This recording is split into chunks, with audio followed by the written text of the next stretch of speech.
बिस्मिल्लाहिर्रहमानिर्रहीम। अस्सलाम वालेकुम।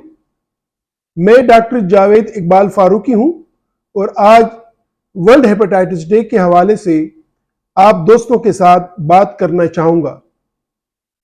28 जुलाई को दुनिया भर में बशमूल पाकिस्तान वर्ल्ड हेपेटाइटिस डे मनाया जाता है।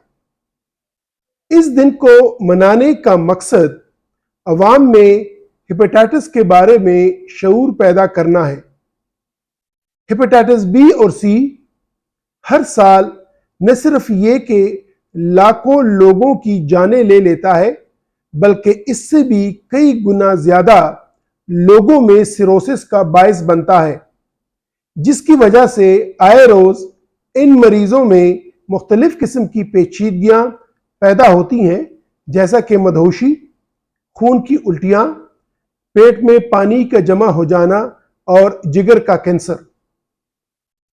2016 में WHO ने दुनिया भर के ममालिक को यह टारगेट दिया है कि 2030 तक यानी 2030 तक दुनिया भर से हेपेटाइटिस का खात्मा करना है।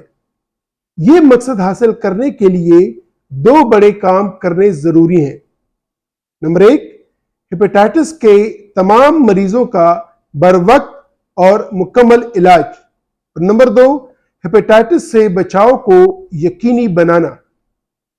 लिहाजा मेरी आप सब से ये गुजारिश होगी कि आप सब अपना हेपेटाइटिस का टेस्ट जरूर कराएं, ताकि मालूम हो सके कि कहीं आप भी तो इस मुजी मरज का शिकार नहीं हुए, और अगर खुदा न ख्वास्ता ऐसा है तो बरवक्त आप अपना इलाज कर लें, क्योंकि अब हेपेटाइटिस बी और सी का निहायत ही मुअस्सर और बेज़रर इलाज मौजूद है।